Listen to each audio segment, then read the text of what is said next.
Hello guys, just going to be cleaning up this Rusty's flex joint right here. I didn't realize that when I got these that the joint is actually not preloaded, so this shouldn't be this loose by hand. Definitely want to pay attention to that before you install any of the Rusty's flex links. So what I got to do is remove this Allen head key that actually goes down inside this notch so that the rotator can't rotate. Then I've got the tool from Rusty's right here that's going to line up those keys in the threaded outer collar there. Pull that out. I'm going to pull all this out, clean out all the grease, put in new grease, put it back together. It's pretty straightforward, and then I'll tighten it up here in a second. Before I pull this apart, I'm not sure if I got that clearly on video or not, but basically this rotating collar can go, it's got to be keyed, so it can go to the next hole. What I'm assuming is when I put preload on this after I clean it up, is this hole here will go up to this hole where the Allen key goes in.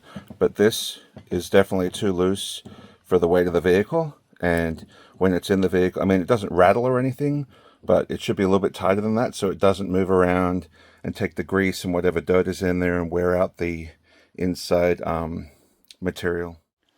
All right, let's go. Hopefully that angle lets you see everything. It's pretty messy because there's nothing that that stops the dirt and junk from getting inside the grease, unfortunately. So when they sell these, actually for the front of the JL, they only sell it with these pivot arms.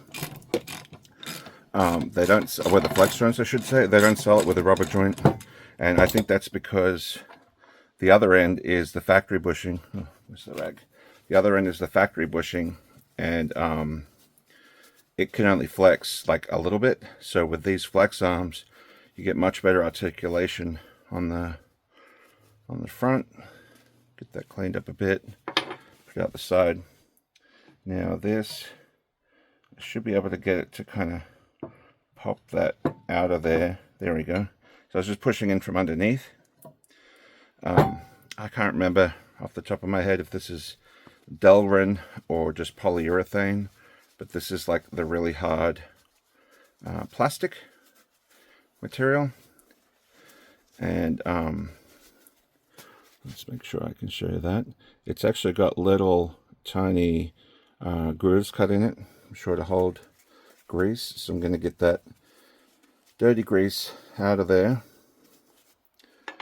This is of course the actual pivoting piece, so you see it just holds on to the side and flexes. So this thing's never, well, this thing could wear out if you got so much junk in there and never cleaned it. But basically when you re-grease it, the grease goes into the middle. When this is installed, there's a grease fitting obviously down in here, and that grease is going to go down inside here in the middle. The idea is that that grease goes through and pushes the junk out the side, and then you clean the junk out from the side. The problem is getting up in there in the front of these things is a bit tricky, and getting the old grease out is, when you grease it, getting the old grease out of the sides when it's way up inside that hole is quite a pain in the neck. So anyway,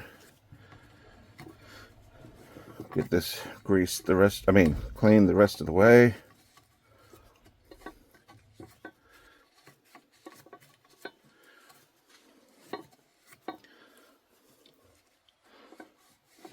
It's pretty straightforward. I'm doing this in one take just to show you that it doesn't take long per arm. Just going to go through a ton of rags. Or per joint, I should say. It doesn't take long to clean it out and fix it up. Whoops. All right, grease gun's in the way here. There we go. Make sure I still got that on an angle.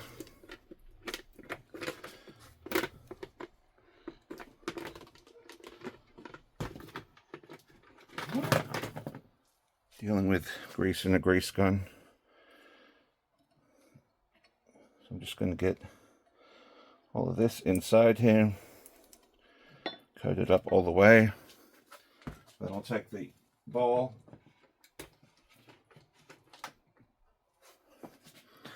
this thing, whatever you call it, spherical bearing, maybe, I don't know.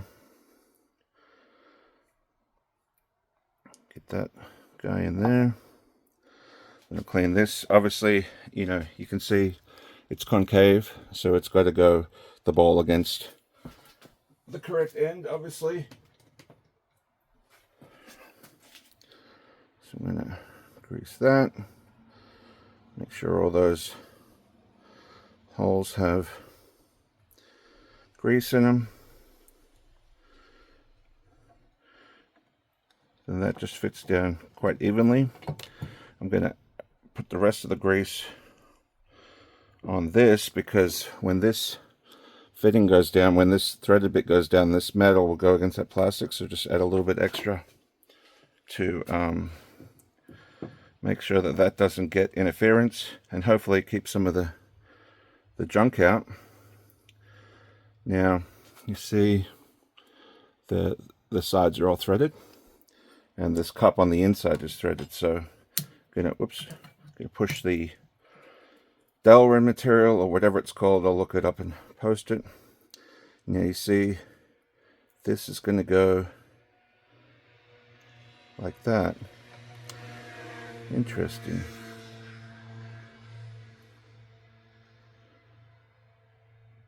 You know, when I took this off, this round part, yeah, this round part has to go outwards like that. If you turn this in, it would literally restrict the ball.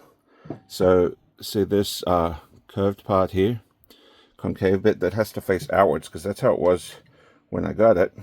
I mean, before I started. And without that facing the right way, you're going to limit the amount of movement that this joint has. Let's see. Trying to get this started. No, that's not it. Make sure that's down, that's down. Now that everything's a lovely greasy mess.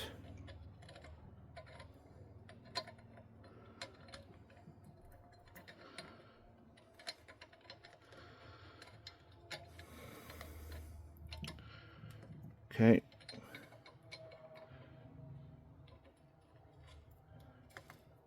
There. See, just got to do it 20 or 30 times, and it's easy. Okay. Oh God, there's so much grease. Get that off me. The wrench. Just gonna wind this down.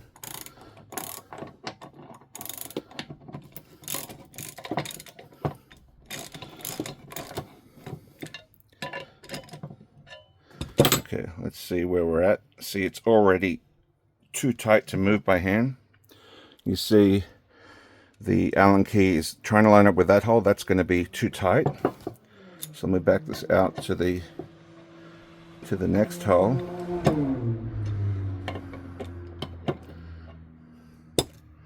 Oh, went a little bit past it.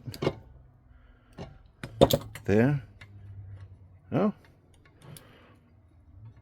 It's tighter than it was before, so I think we've got it in the right position. Let's try it in the next one just to see.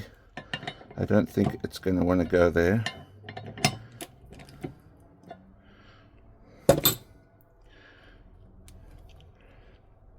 Yeah, that's... Oh no, that's it. Yeah, I don't want to be able to move it by hand, but that's going to be tight enough. And make sure it doesn't stay sloppy. Make sure it doesn't wear that grease out of there either. So now all I'm going to do is wipe this down. Make sure nothing looks weird on the back side. Just got a bunch of stuff coming out of there. Now, you see, this is concave or convex, whichever way it goes, inside as well. So when this is flexed all the way over, it doesn't hit the joint, just like the one here on the inside here. So there we go. Just gonna put this Allen key back in. Locking grub screw, I guess, would be the right terminology. Obviously it just makes it so that the threaded adjuster here can't back itself out while you're out there wheeling with all your buddies. And now it's nice and tight. I like that. Yeah, everything else is good to go. So that's it. I'm just going to wipe off the excess and put it back in the Jeep. Hopefully that helps you guys. If you're trying to tackle a challenge like this, the hardest part is getting the arm out of the vehicle and putting it back in. Doing the actual joint is easy. I guess I should say too that if you didn't have that tool from Rusty's, there's two different sizes. This is the bigger one for the rear control arms. If you didn't have that, you could literally lightly tap this. You could probably use two tools together and like make your own bit. But you just got to watch out, because if you damage the threads on the inside in there, then it won't be good anymore, and you'll have to just get a new joint. Luckily, you can buy a whole new joint easily from Rusty's Offroad, and there you go. So thanks for watching. I hope this was helpful, and take it easy. Forgot that I got to add grease to this, and I want to do that now before I put it in the Jeep. So 1, 2, 3. I will chunk this off, clean this up, and that's just, remember, that's going to fill up the gap of grease on the inside of the joint there. So that's important. Don't forget to do that.